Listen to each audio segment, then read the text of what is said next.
Hallelujah! ಕರ್ತನಾದ ಯೇಸು ಕ್ರಿಸ್ತನ ನಾಮದಲ್ಲಿ ನಿಮ್ಮೆಲ್ಲರಿಗೂ ಶುಭಗಳು. Good morning. ಬನ್ನಿರಿ, ದೇವರ ವಾಕ್ಯವನ್ನು ಧ್ಯಾನಿಸೋಣ. ದೇವರನ್ನು ಸ್ತುತಿಸುತ್ತಾ ಆತನ ವಾಕ್ಯವನ್ನು ಕೇಳೋಣ. ದೇವರ ವಾಕ್ಯಾನುಸಾರವಾಗಿ ಜೀವಿಸುವ ಹಾಗೆ ಆತನ ಕೃಪೆಗಾಗಿ ಬೇಡಿಕೊಳ್ಳೋಣ. ಬನ್ನಿ ಪ್ರಾರ್ಥಿಸೋಣ. ಪರಿಶುದ್ಧ ದೇವರೇ, ನಿಮಗೆ ವಂದನೆಗಳು. ಮತ್ತೊಂದು ಸಾರಿ ದೇವರೇ, ಮತ್ತೊಂದು ದಿನದಲ್ಲಿ ನಿಮ್ಮ ಪಾದ ಸನ್ನಿಧಿಗೆ ಸೇರಿ ಬರ್ತಿದ್ದೇವೆ. ನಮ್ಮ ಜೀವಿತದಲ್ಲಿ ಬತ್ತಿರುವಂತಹ ಸ್ಥಿತಿ ತೆಗೆದುಹಾಕಿರಿ ದೇವರೇ. ಫಲಿಸುವ ಜೀವಿತವನ್ನು ಅನುಗ್ರಹಿಸಿರಿ. ನಿಮ್ಮ ನೀತಿಯನ್ನು ನಮ್ಮ ಮೇಲೆ ಸುರಿಯ ಮಾಡಿರಿ. ನಿಮ್ಮ ದಿವ್ಯದಾನಗಳನ್ನು ಅನುಗ್ರಹಿಸಿರಿ. ಫಲಿಸಿ ಅಭಿವೃದ್ಧಿಯಾಗಿ ಭೂಲೋಕವೆಲ್ಲ ಹಬ್ಬಿಕುಳಿರಿ ಅಂದಿದ್ದೀರಲ್ಲವೇ, ಅಂತಹ ಆಶೀರ್ವಾದ ನಿಮ್ಮ ನಾಮದಲ್ಲಿ ಪ್ರತಿಯೊಬ್ಬರು ಹೊಂದಿಕೊಳ್ಳಲು ಸಹಾಯ ಮಾಡಿರೆಂದು ಕ್ರಿಸ್ತನ ನಾಮದಲ್ಲಿ ಬೇಡುತ್ತೇನೆ ತಂದೆಯೇ, ಆಮೇನ್. ಕ್ರೈಸ್ತಿಯ ಜೀವಿತ ಎನ್ನುವಂಥದ್ದು ಫಲಭರಿತವಾಗಿರಬೇಕು ಪ್ರಿಯರೇ.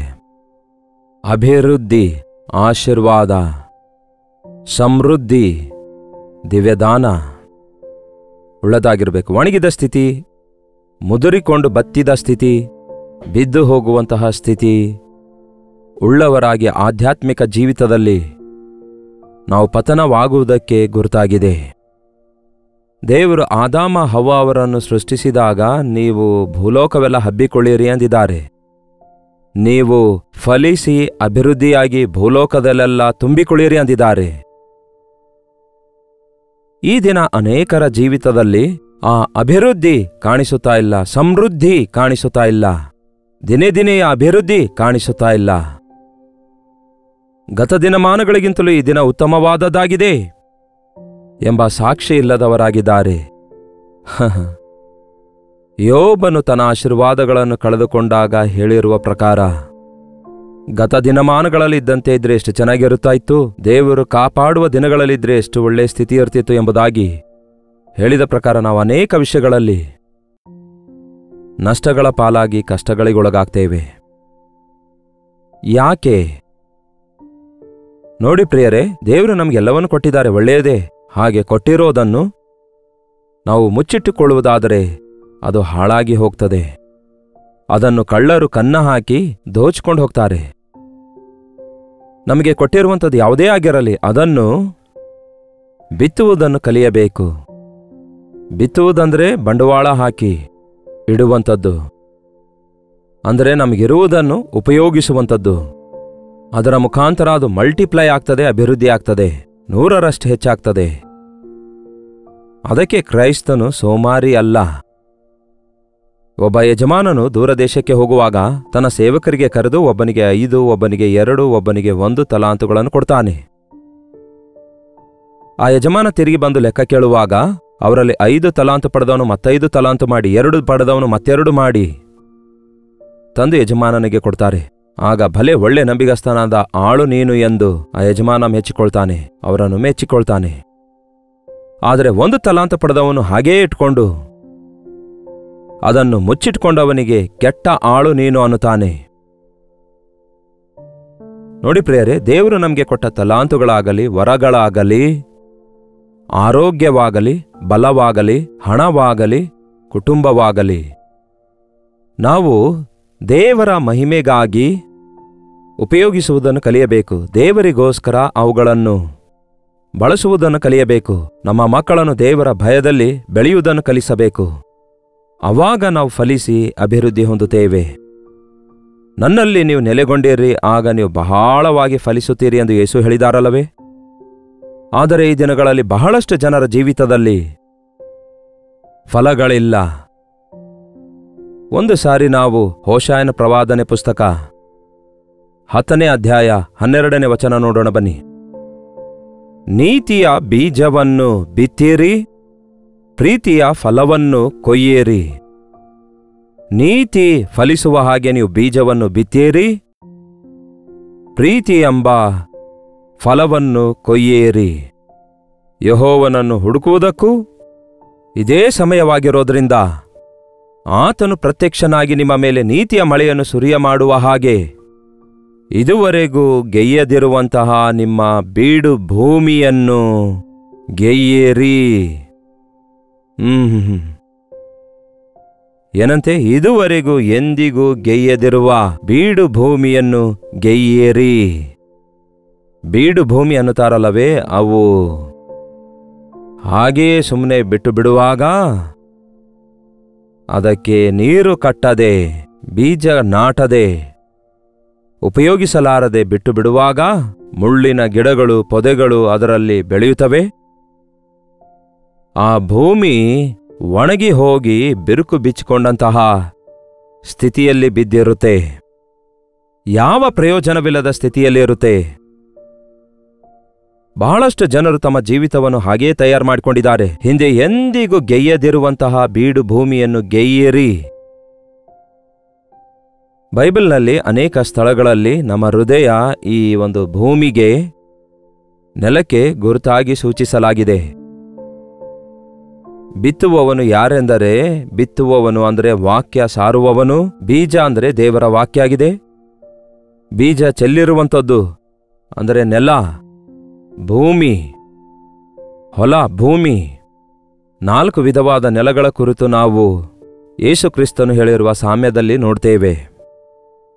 ಅನೇಕ ಸಾರಿ ನಮ್ಮ ಜೀವಿತದಲ್ಲಿ ನಮ್ಮ ಹೃದಯದ ಕುರಿತಾಗಿ ನಿರ್ಲಕ್ಷ್ಯವಾಗಿರುತ್ತೇವೆ.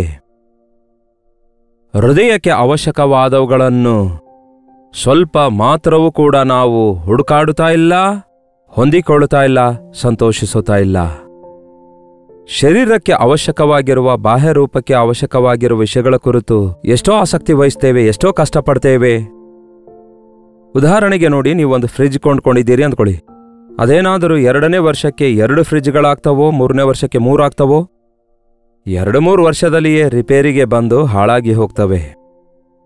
ಆದರೆ ನಾವು ದೇವರಿಗೋಸ್ಕರ ಶ್ರದ್ಧೆಯಿಂದ ಪ್ರಯಾಸ ಪಡುವಾಗ, ವ್ಯವಸಾಯಗಾರನನ್ನು ನೋಡಿರಿ, ಅವನು ವ್ಯವಸಾಯ ಮಾಡುವಾಗ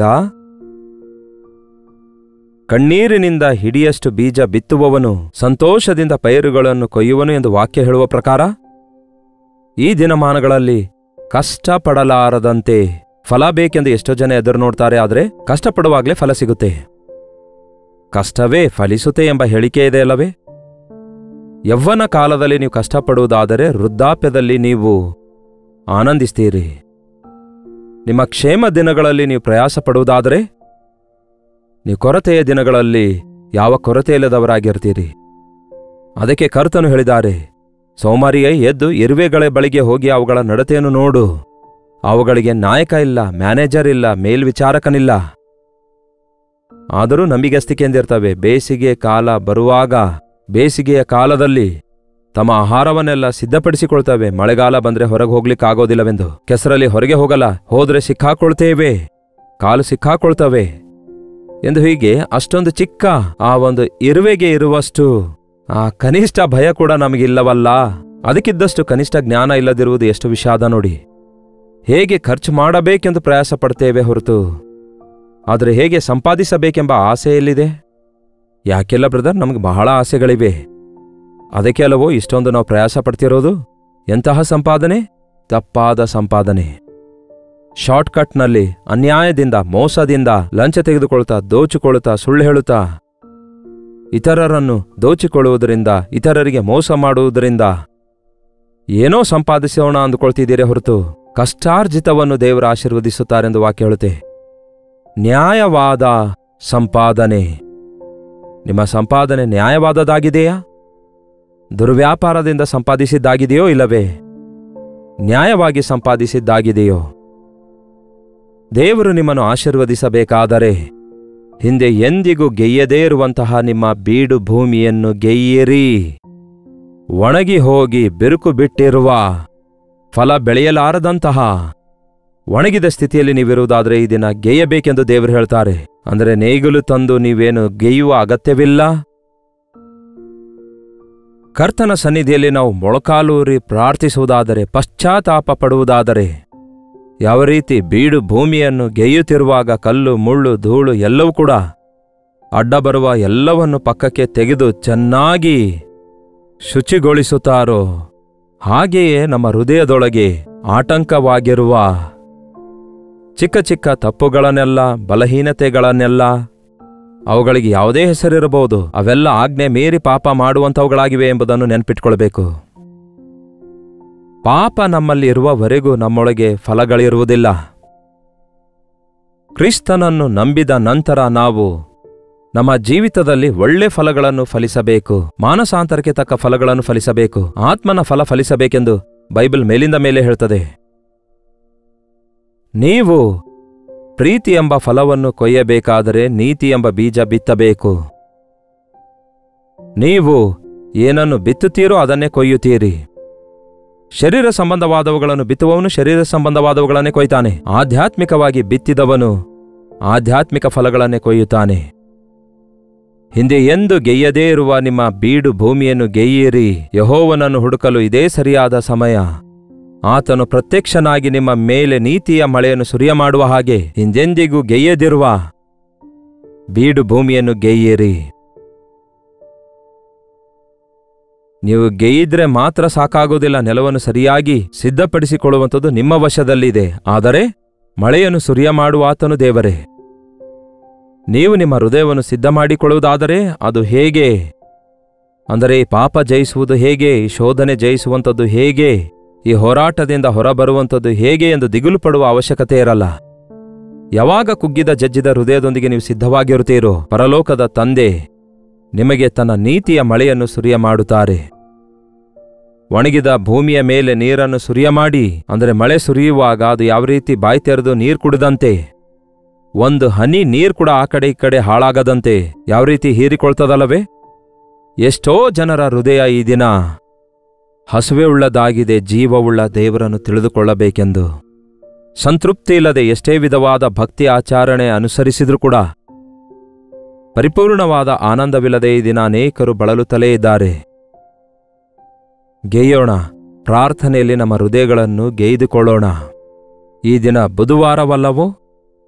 ಹಾಗಾಗಿ ಈ ದಿನ ಕರ್ತನು ನಿಮಗೆ ಕೊಟ್ಟಿರುವ ಸಭೆಗಳಲ್ಲಿ ಮಧ್ಯವಾರದ ಪ್ರಾರ್ಥನೆ ಇದ್ದಿರುತ್ತೆ.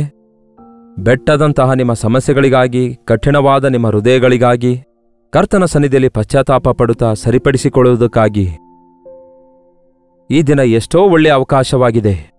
ಈ ದಿನವೇ ಎಂಬ ಸಮಯವಿರುವಾಗ, ದೇವರು ಕೊಟ್ಟ ಅವಕಾಶವಿರುವಾಗ ನಮ್ಮ ಹೃದಯಗಳನ್ನು ಗೆಯ್ದುಕೊಳ್ಳೋಣ, ಪರಿಶೀಲಿಸಿಕೊಳ್ಳೋಣ, ಪಶ್ಚಾತ್ತಾಪ ಪಡೋಣ, ಸರಿಪಡಿಸಿಕೊಳ್ಳೋಣ. ಯಾಕೆ ನಮ್ಮ ಜೀವಿತದಲ್ಲಿ ಅಭಿವೃದ್ಧಿ ಇಲ್ಲ? ಯಾಕೆ ನಮ್ಮ ಜೀವಿತದಲ್ಲಿ ಸಂತೋಷವಿಲ್ಲ? ಯಾಕೆ ನಮ್ಮ ಜೀವಿತದಲ್ಲಿ ಸಮೃದ್ಧಿ ಇಲ್ಲ? ಯಾಕೆ ಯಾವುದೇ ಕೆಲಸದಲ್ಲಿ ಕೈ ಹಾಕಿದರೂ ಕೂಡ ಆ ಕೆಲಸ ಪೂರ್ತಿಗೊಳ್ತಾ ಇಲ್ಲ? ಪ್ರತಿಯೊಂದಕ್ಕೂ ನಮ್ಮ ಜೀವಿತದಲ್ಲಿ ಯಾಕೆ ಆಟಂಕ ಎದುರಾಗುತ್ತಾ ಇವೆ? ಇನ್ನೆಷ್ಟು ಕಾಲ ಈ ಹೋರಾಟ ಎಂಬ ಕುಗ್ಗಿದ ಸ್ಥಿತಿಯಲ್ಲಿ ನೀವಿರೋದಾದ್ರೆ ನಿಮಗೆ ಈ ದಿನ ದೇವರು ಮಾತಾಡ್ತಿದ್ದಾರೆ. ಈ ದಿನವೇ ಗೆಯ್ಯಿರಿ, ಆತನು ನಿಮ್ಮ ಮೇಲೆ ನೀತಿಯ ಮಳೆಯನ್ನು ಸುರಿಯ ಮಾಡುತ್ತಾನೆ.